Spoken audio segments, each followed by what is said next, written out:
So congratulations, you have gotten an interview to MIT Sloan. I am very proud of you, and I have a really important tip, the single most important tip, I think, for preparing for MIT Sloan's interview.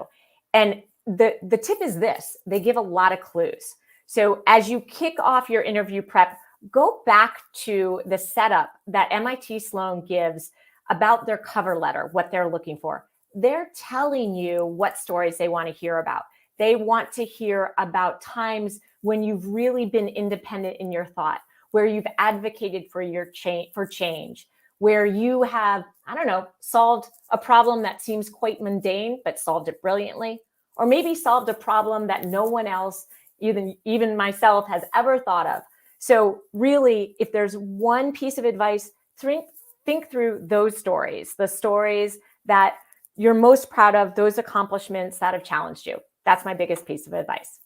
So now with that, let's go ahead and jump into more. There's a lot more where that's coming from because I want to get into more of the details of MIT Sloan and what to expect in the interview. So I'm going to go ahead and share my screen and tell you a lot more about the interview. Hold on, guys.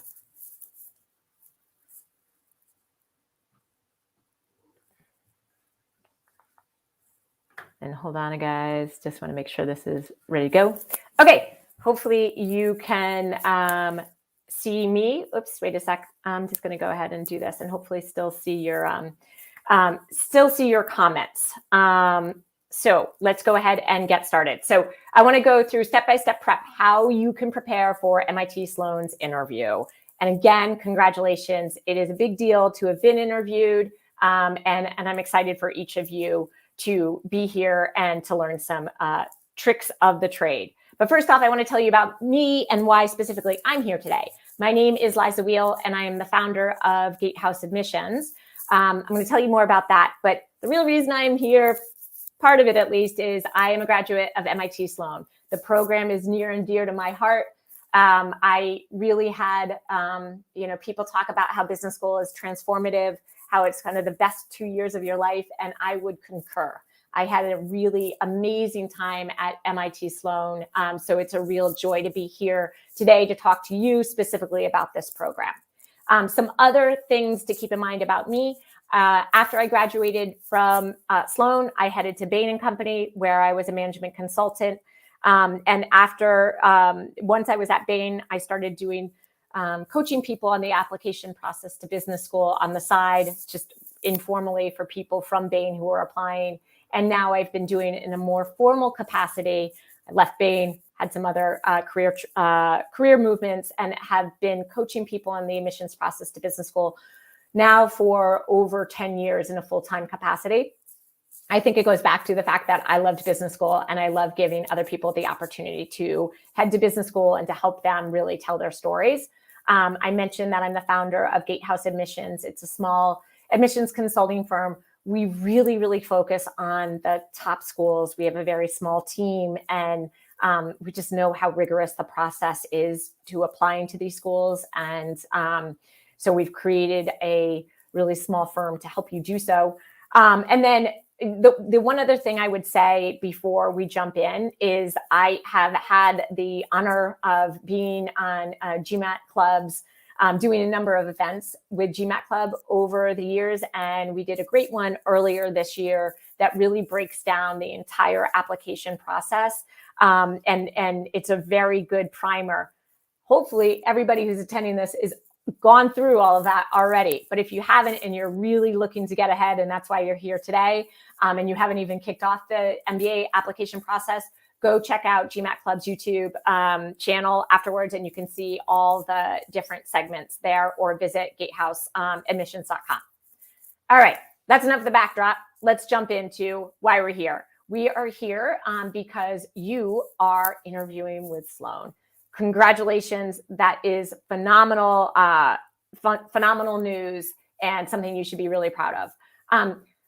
So I gave this in sort of, I mentioned this in the minute or so at the very beginning as a little teaser to get you excited. But the biggest piece of feedback that I would give, and apologies, there might be a cat that wanders in right about now, is to really look at what Sloan says that they are looking for. And they give this information right at the onset of the cover letter. And if you remember filling out the cover letter, this probably should look familiar, but I'm going to take a minute to read it because I happen to love it. And I just think it gives a lot of clues to the prep that you should be doing before you go into your Sloan interview. So bear with me. MIT Sloan seeks students whose personal characteristics demonstrate that they will make the most of the incredible opportunities at MIT, both academic and non-academic. We are on a quest to find those whose presence will enhance the experience of other students. We seek thoughtful leaders with exceptional intellectual abilities and the drive and determination to put their stamp on the world. We welcome people who are independent, authentic, and fearlessly creative, true doers. We want people who can redefine solutions to conventional problems and strive to preempt unconventional dilemmas with cutting-edge ideas.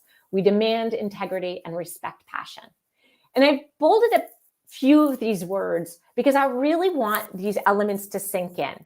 They are looking, Sloan is looking for problem solvers, people who care about the world around them, people who care about their colleagues next to them, people who are independent and fearlessly creative, true doers. I think it, a lot of what people say about Sloan is, they want people who are humble, who are scrappy. You don't see those words here, but I think you really see, you see it in the words that they do choose. True doers, nothing is too big or too small for people who apply to Sloan. So as you think about gearing up for your Sloan interview, keep this information in mind. And I think it'll help you choose the stories, the best stories, ahead of time and to prepare for your interviews. All right. That's sort of the mindset to get into, but let's get into the nitty gritty here. First off, how many applicants make the cut to the interview? As I said, congratulations. It is a big deal. So in years past, the admissions team at MIT Sloan, they've said that generally about 20 to 25% of applicants are interviewed. So that's already, that's if they're interviewing you, there's a lot of interest in you. This is, they've done a lot of paring back of the applicant pool and you've made the cut. So again, congratulations. Another thing that Sloan just started doing is something that I think they actually took a little bit of a page out of Harvard's playbook, which is an early wait list. And they're one of the very few schools that do this. HBS is actually another one. And some of the other schools once in a while will dabble this. I know NYU Stern has done it in the past, where that you might actually be on a wait list already before being interviewed. As I said, this is something new. Generally, the wait list is used for after you have interviewed, when the school is still interested in you, but is not quite sure. But now they're basically saying, look, we like you. So that's the big thing. If you're on this, and if you are, I would encourage you to throw some comments in the chat box. And as always, let me know if you have any questions. I am always delighted to help. So go ahead and you can definitely add that in. So that's number one. But number two, so if you did make it to the wait list, it's kind of a new thing, but I'm going to include some tips. But the headline for you is they're still very interested. Trust me, as I like to say at this point, and I apologize if you are part of this bucket, but there are literally lots of folks, like 2,000, 3,000. We'll see when those application volumes come out, that get a straight up no. And if you are on the wait list, it's not a big list. Sloan is not looking to make more work for them. It means that they're very interested in you. So either of these two buckets is a really good place to be. Gosh, I could have a whole separate session to talk about being a reapplicant, but we'll save that for another day. And I appreciate if you do throw questions, go ahead. Is it necessary to have work experience before applying?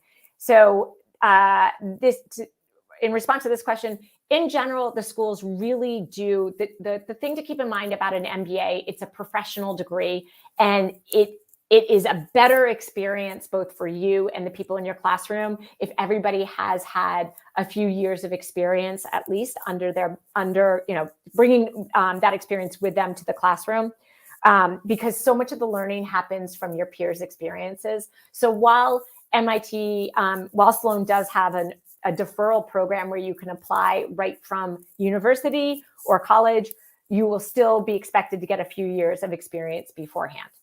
So if you heard a no, that could have been why, if you haven't, and if you're really early to this process, I would think about making sure you've got that career experience before applying. All right, let's talk about what we're going to talk about today a little bit more. So I mentioned the one thing about the wait list, and you can see I have it as a third bullet here, but Sloan is, I think it's one of the very few schools that does what we refer to as the pre-interview essays. These days, Chicago Booth does something akin to this. As far as I know, those are really the two schools. So Sloan and Booth do something like this, where the minute you are interviewed, they then ask for more information. And for Sloan, they ask for 2 more essays. I see it as a boon because, look, with just the cover letter and the video and your resume, you really haven't told Sloan that much at all. But now you have an opportunity to tell them a little bit more. But on the flip side, it's a lot of work in a short amount of time. So we'll talk about that. That makes it really quite unique. Then we'll jump into the Sloan interview itself. I'll give you some tips, tell you what to expect. And then, as I said, we'll talk a little bit more about that waitlist situation for those of you who might have been put on this pre-interview waitlist and what it means. All right. Okay. So let's talk about these pre-interview essays. So there are 2 of them. And I want to take some time. So if you are applying like round 2 and you want to get ahead, it's always good to be thinking about these questions. They might change in future application cycles and may get rid of them, but I fully expect for round 2, they will certainly have them. And so there are two essay questions. And the first one is, again, I'm going to read it. The mission of the MIT Sloan School of Management is to develop principled, innovative leaders who improve the world and generate ideas that advance management practice. We believe that a commitment to diversity, inclusion, equity, and well-being is a key component of both principled leadership and sound management practice. And the prompt is, in 250 words or less, please describe a time when you contributed toward making a work environment or organization more welcoming, inclusive, or diverse. That's essay question number 1. That one, all right, short essay, super short, right? 250 words. That's shorter than your cover letter. If you remember, it was only 300 words. 250, that's like over in a blink of an eye.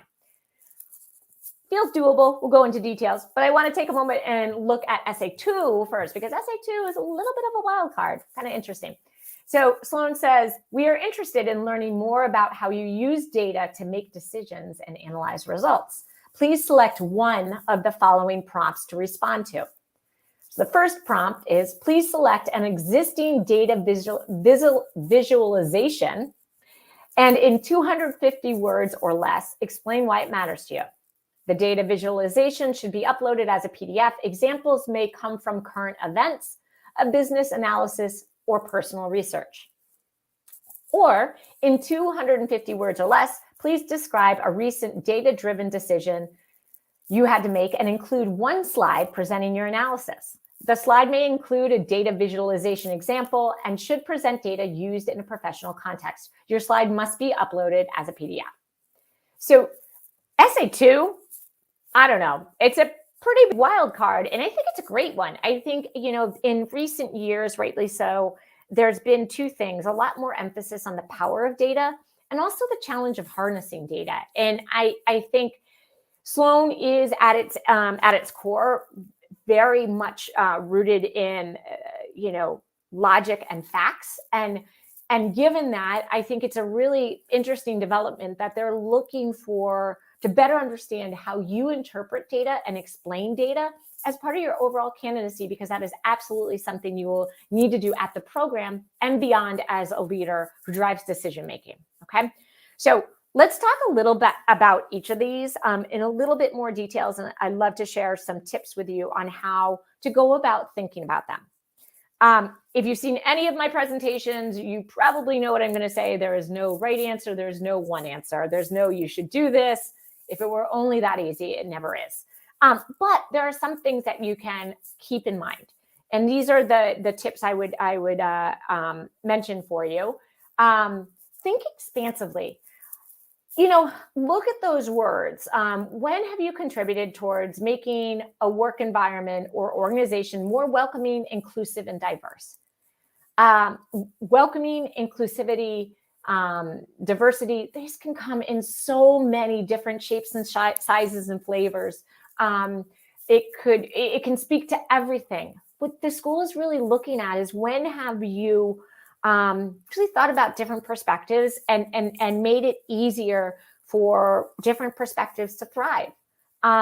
So really think about your different experiences and at all different junctures, probably more recently than many years ago, because it can be from school if there's a really powerful experience, but probably it's not necessarily better, but I don't want you to shortchange more recent experiences, because you've grown up some, you're more senior. So the best always is yet to come. So the best is sort of more recent than long ago, in a way of thinking about it.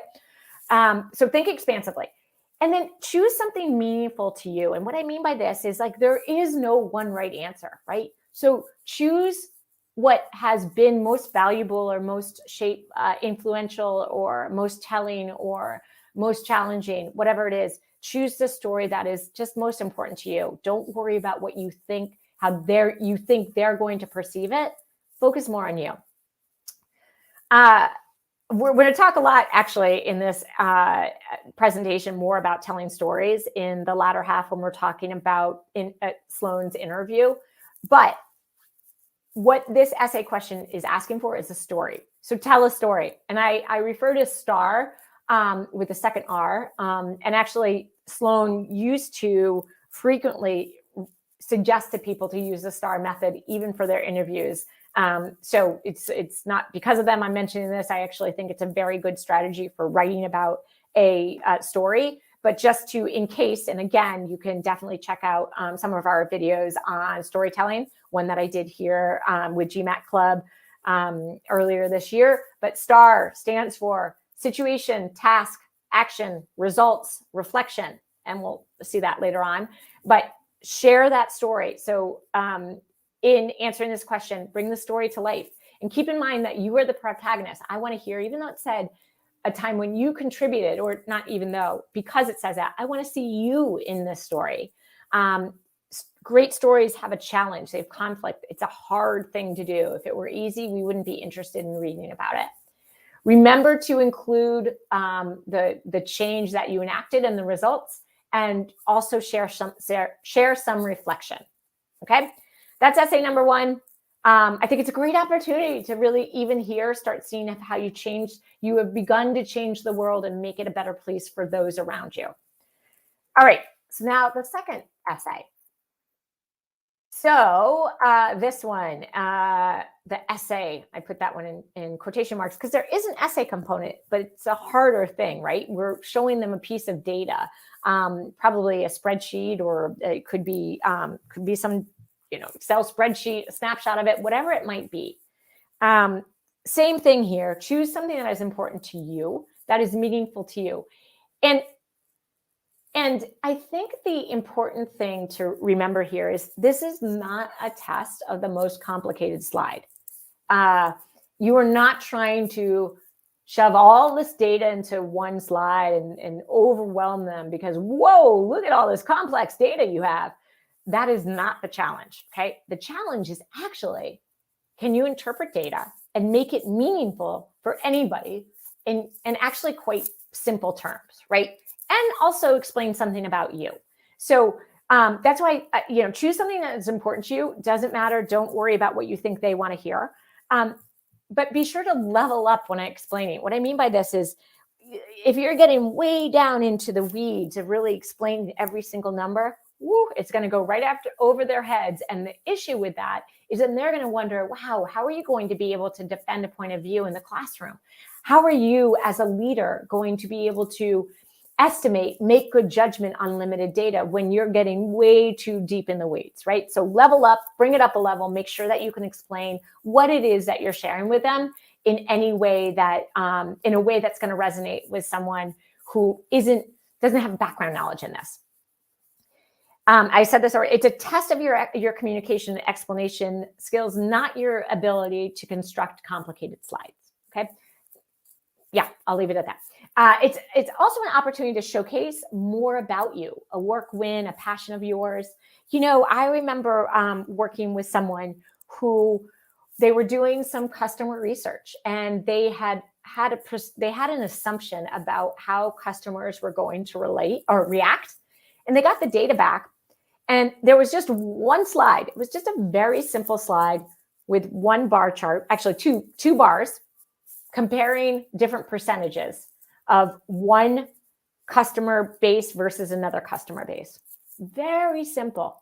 And it proved a point that they should completely change their marketing budget, right? Very simple layout. This wasn't anything complicated. But then what happened as a result of this very simple way to illustrate, it was something like 36% of women thought some way, 48% of men thought a different way. And it just changed the way that they allocated their marketing budget.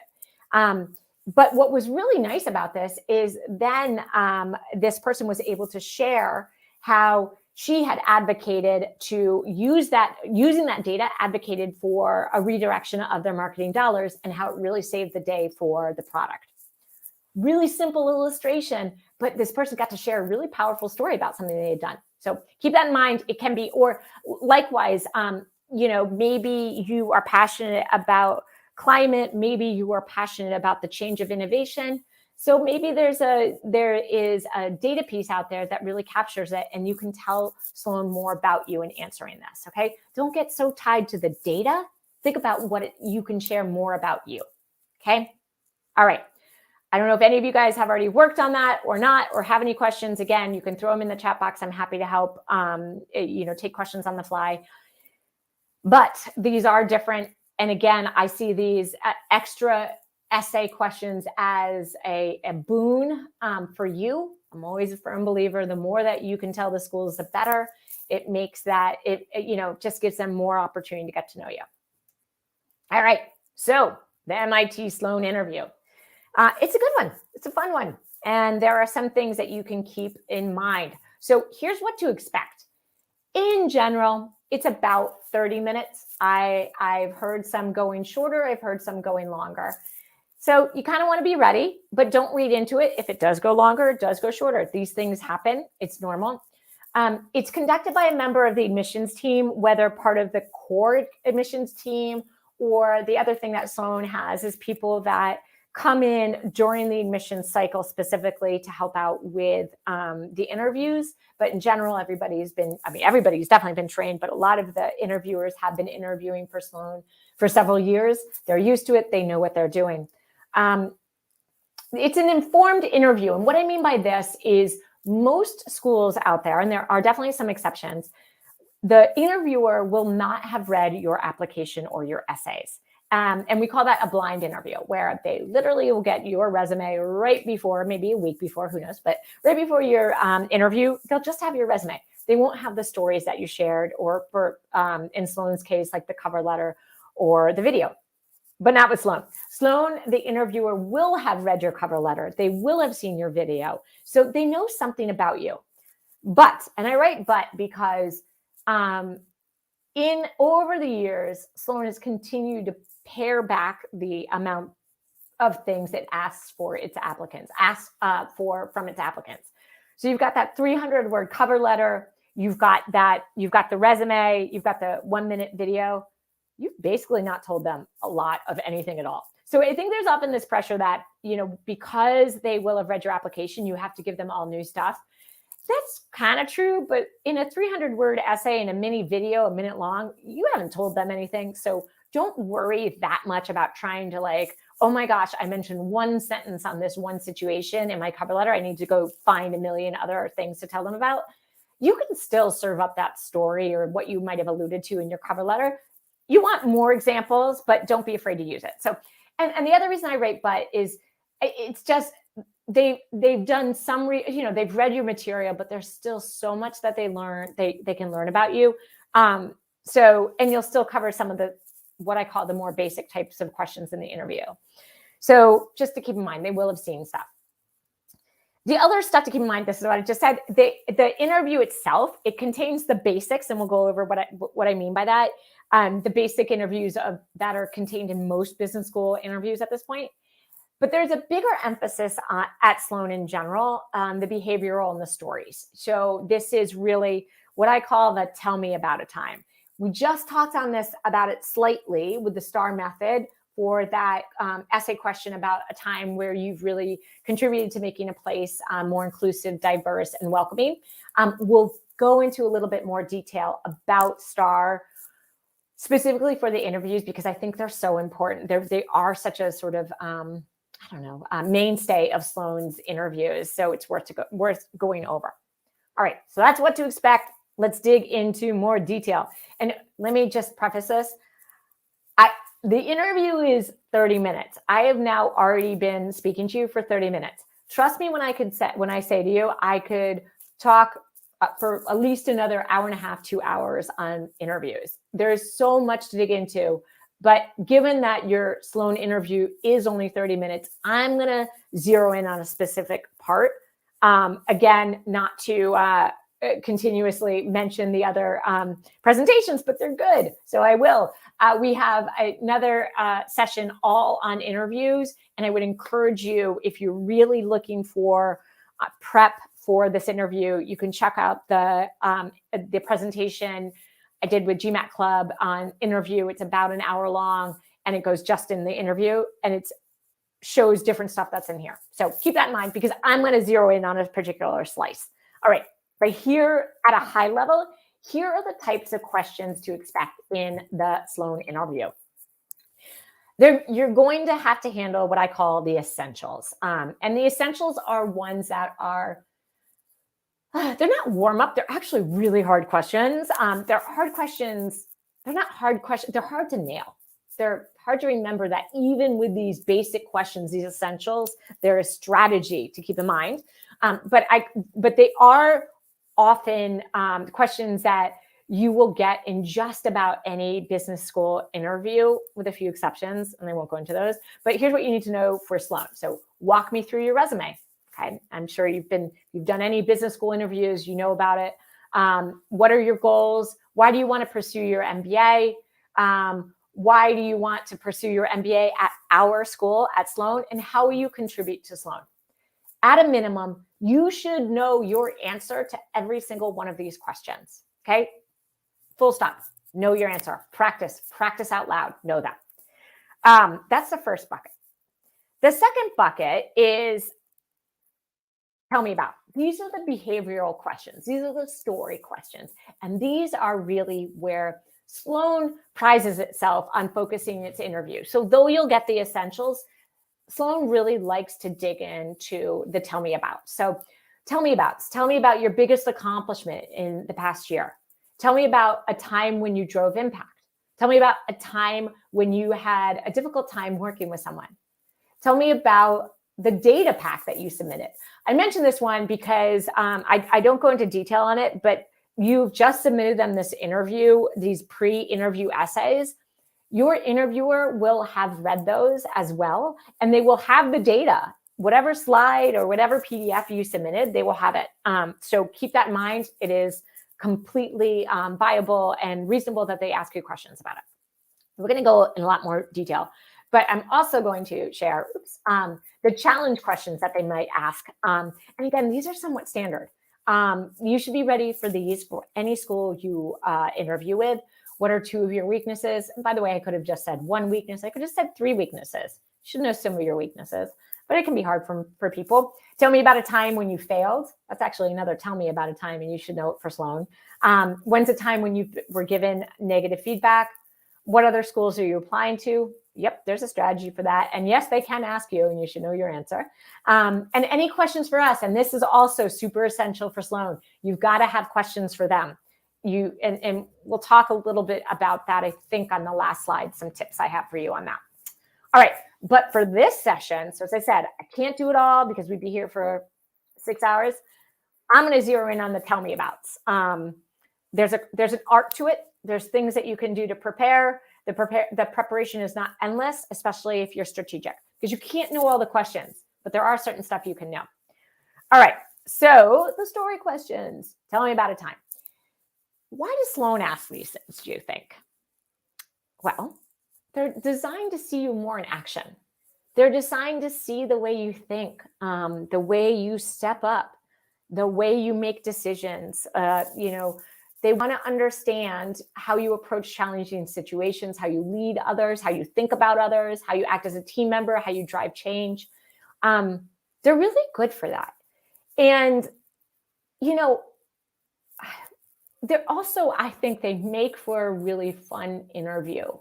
And what I mean by that is at the core, every human, we all love stories. We love stories, storytelling. If you think of storytelling, right? How many times, like watching a movie or seeing a television show or reading a book, it's all about stories. And it's the same thing here.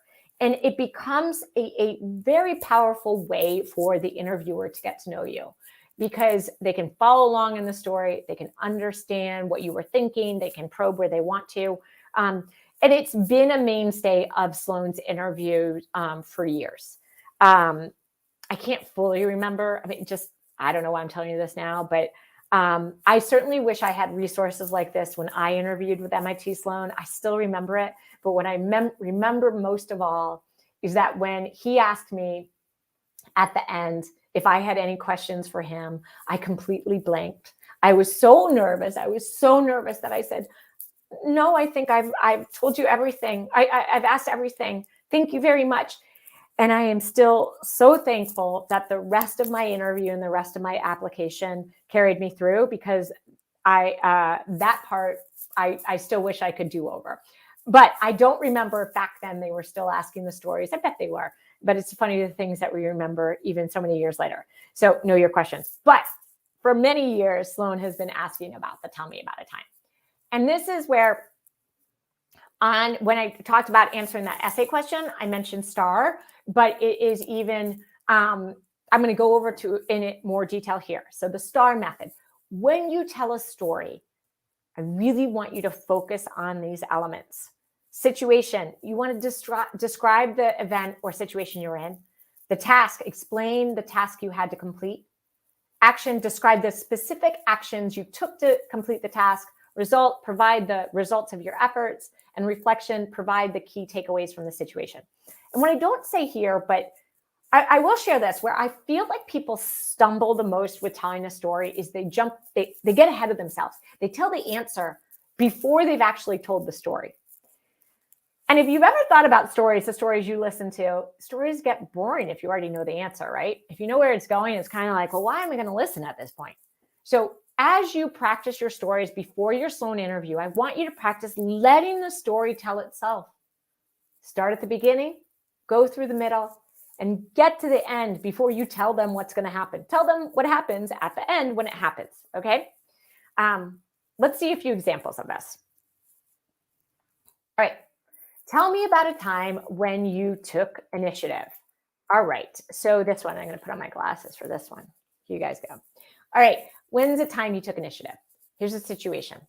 About a year after I started at ABC company, I realized we had grown very fast. The accounting department had tripled in size, which was exciting. But at the same time, we were losing the sense of family that ABC had been known for. So I decided on my own to get it back. Okay. So all I'm doing is kind of saying, here was the situation. Company was growing really fast. And I sensed that we were starting to lose the sense of family. So here's the task. I thought about different ways to do that and finally hit on starting a department-wide Slack channel that would let us stay connected even while we were busy. Okay, so now I know that, now the listener knows this person had this idea and the task was getting the Slack channel up and running.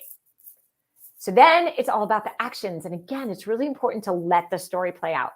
So first I sent out a survey asking what individual channel people would want. And then I worked with IT to make sure we deploy it. This was tricky because I'd never worked with IT before. And, it took me a while to figure out who the right people to connect with. But then once I did get it up and running, then I organized a launch event. So step by step, right? That's the important thing to remember about the actions. You're revealing both challenges and how you overcame them together. And then the results. Today, we have 37 channels ranging from recipe exchanges to technical advice. Every employee has logged in at least 4 times a week for the past year. And our turnover, which I'm super psyched about, is the lowest at ABC. And we receive comments on how positive and how strong the team cohesiveness is. So those are the results. I'm super clear about it. Reflection. For me, I'm not particularly on the cutting edge of technology. It was really fun to explore a more creative side of myself. And I realized that just because you don't have something in place doesn't mean people won't appreciate it if you did. It's a good classic story, right? I'm showing emotion. I'm showing what I was going to change. I'm revealing challenges, and I'm kind of showing my thinking throughout. I'm not jumping ahead. I'm not telling them. I was able to get a Slack. Sometimes people right at that task level was like, well, so I decided to launch a Slack channel, and over the next few months, I was able to get it delivered. Now, step through those actions. Don't skip the actions when you're using a STAR example, okay? But let's do another one. All right, this one is handling the challenging failure story. So heads up on this one. Here's the scoop. Everybody fails. Let me repeat that. Everybody fails.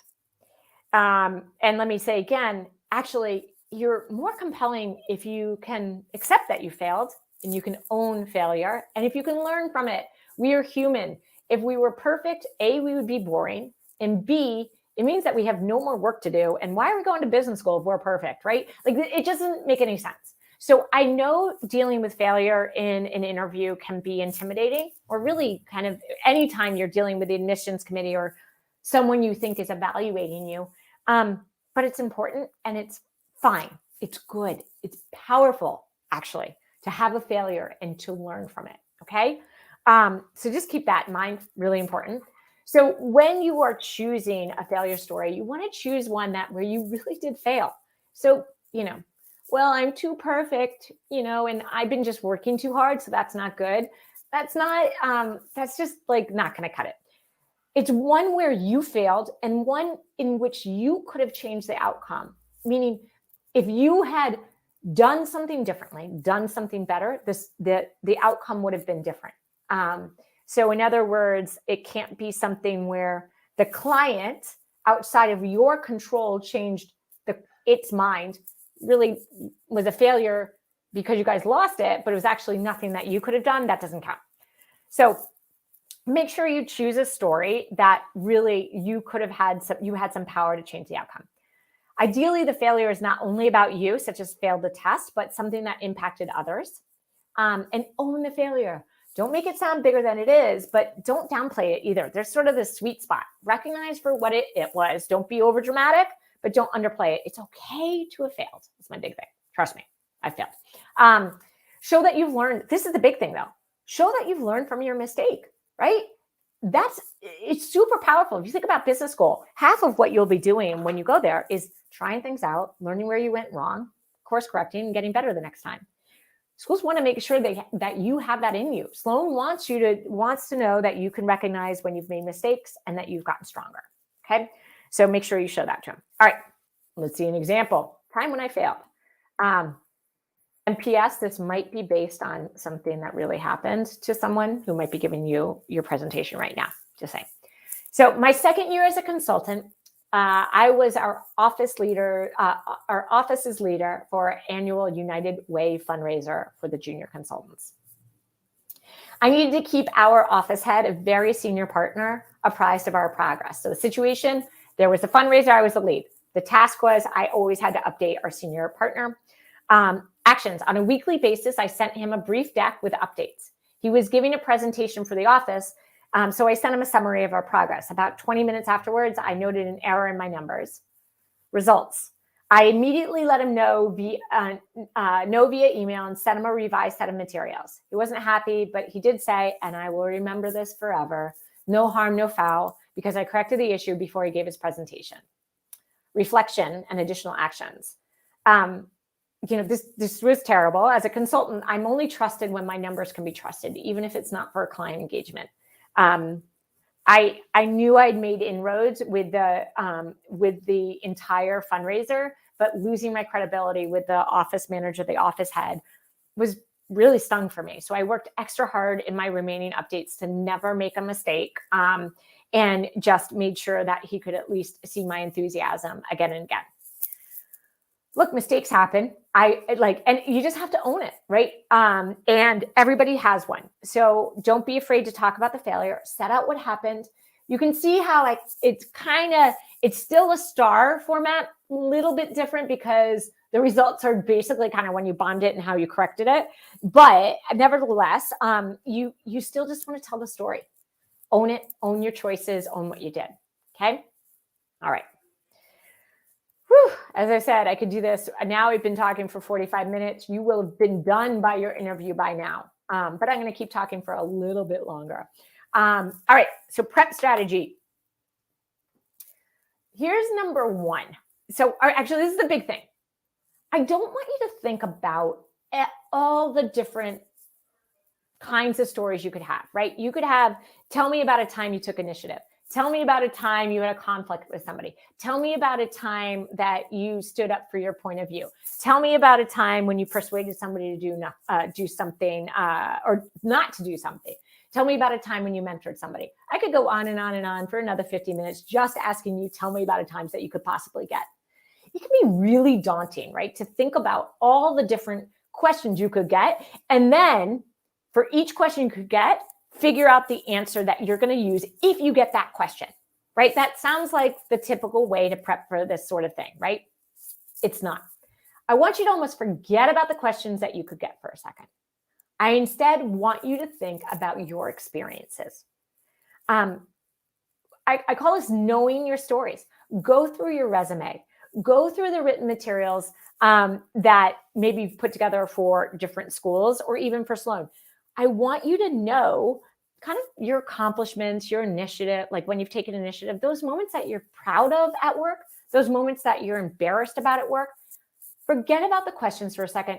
Know those stories, right? And then just remember the details about them. What was the context of the effort? What were you trying to achieve? Who else was involved? What challenges did you face? And how did you get through those challenges?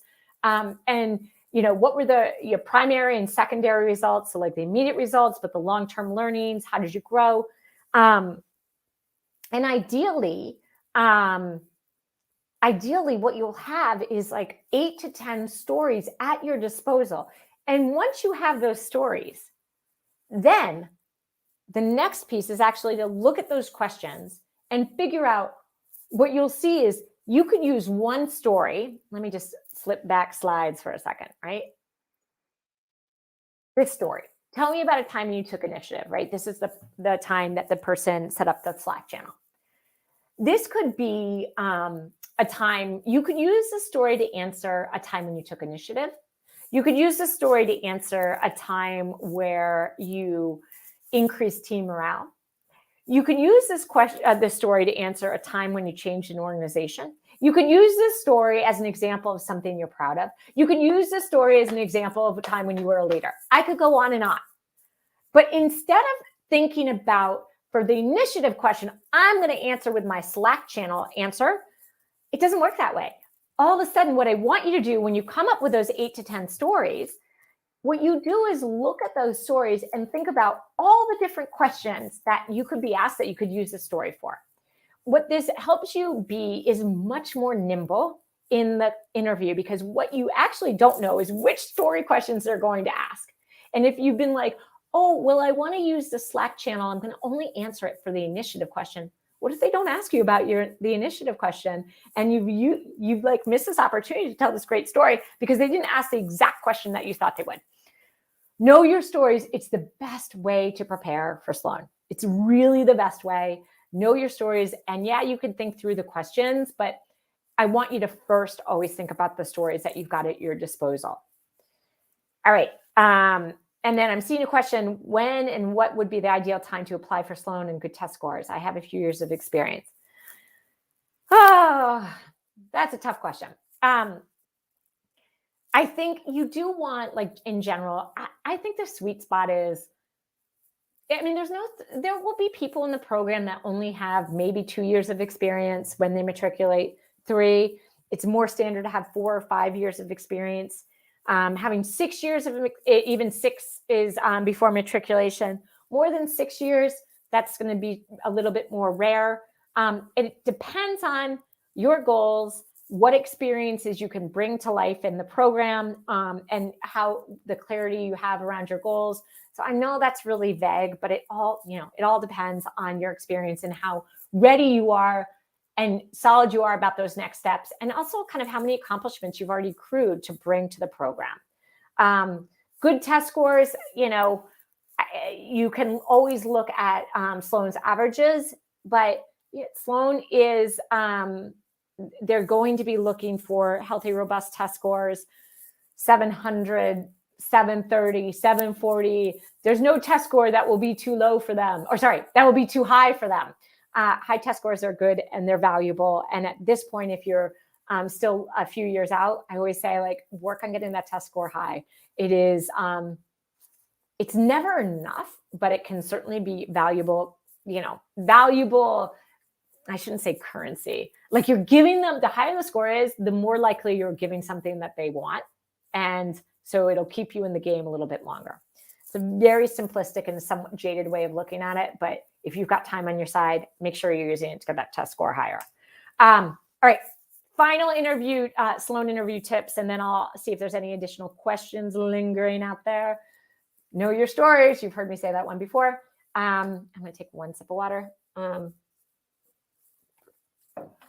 Also, know what they know. So remember, they have seen your video. They have read your cover letter. So just be aware of what information they already know about you, so you're not completely repeating everything. Be yourself. I mean, that's an obvious, right? Like, they just want to know you. Like, it can be so stressful to go into these. And I recognize that. I get it, but enjoy it. Be yourself. See it as a conversation. Know your interview essays too. Remember, they will have seen them and they will read those right before they go into the interview, or the day before, because the interview essays are due 24 hours ahead. They will have had time to read them. And have questions for your interview. This is critical. And my strategies on that are, like, you don't necessarily have to wow them, like, oh, I read that this professor once gave this speech 2 years ago and I was really moved by it. What was your take on it? They'll be like, I don't know. I didn't see that speech. You're not trying to impress them with having super good intel.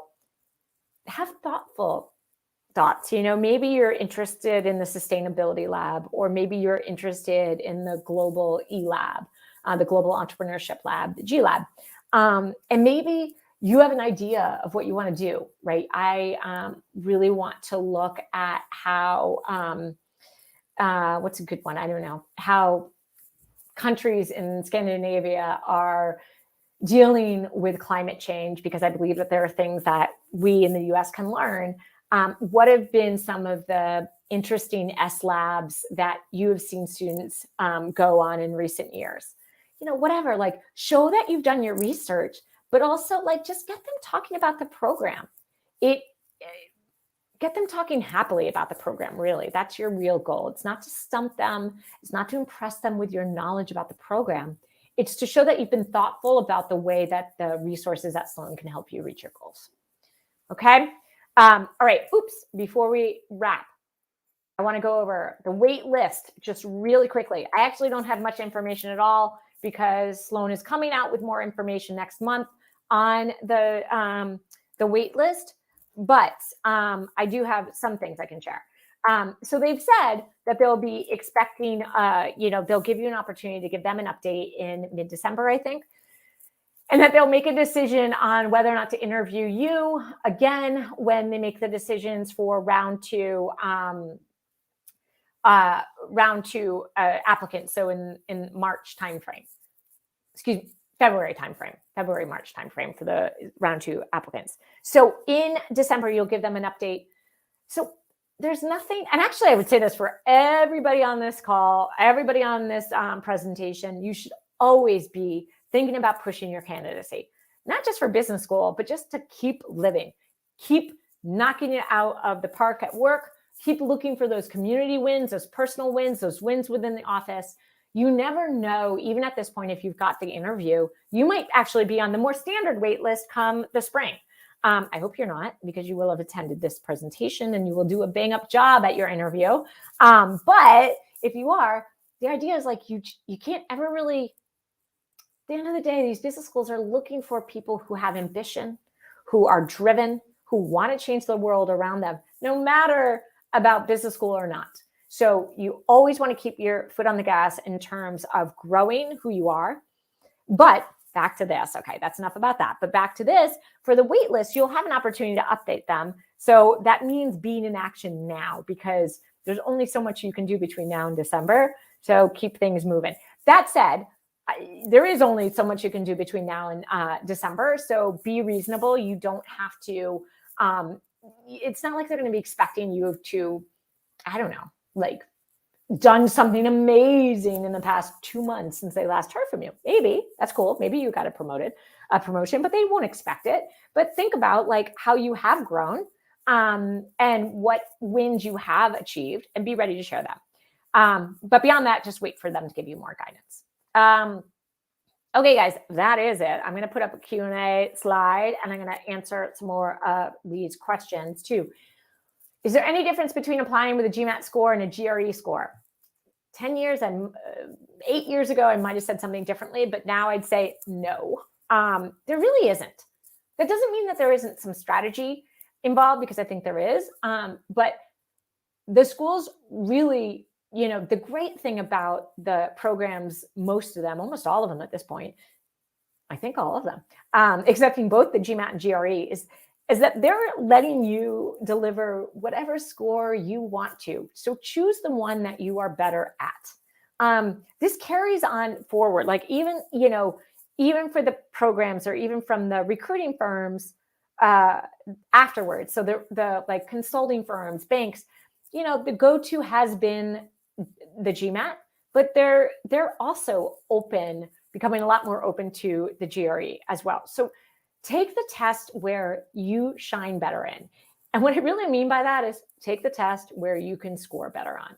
Look at the school averages for the two different tests. Figure out which one you can deliver a higher score on. That's the one you should go with. I will say this. If you score extraordinarily high on the Gmat and extraordinarily high on the GRE. Well, first off, I am impressed and jealous, and I'm sure a lot of people on this presentation would be as well. But if you are in that position, I would probably still give the Gmat. But ask me next year, and I might say the different, and I might say the actual opposite, because I could probably argue myself out of that. But I would probably give them, because it's still the go-to number that people look at, although that's starting to change. If you do super well on both, I would probably just give them the Gmat. If you do not well on either, I would probably give them the GRE. But I want you to get that test score up, because these schools are very, very challenging without a score that is like, it just becomes so easy, so much easier for them to say no to you. It's never all just about the score. What this is all about is making it as hard as possible for them to say no to you. And if you have a lower than average score, you've just made it that much easier for them to say no to you. So keep that in mind. All right. So let me see another question. Yeah, is because the school's average GRE is not really equivalent to the average GMAT. Yep. So yeah, if you look at it, the average GMAT of schools is generally higher than what that average GRE translated to a Gmat would be. That makes sense. So let's say Sloan's average, with COVID, it's been kind of a fluky year.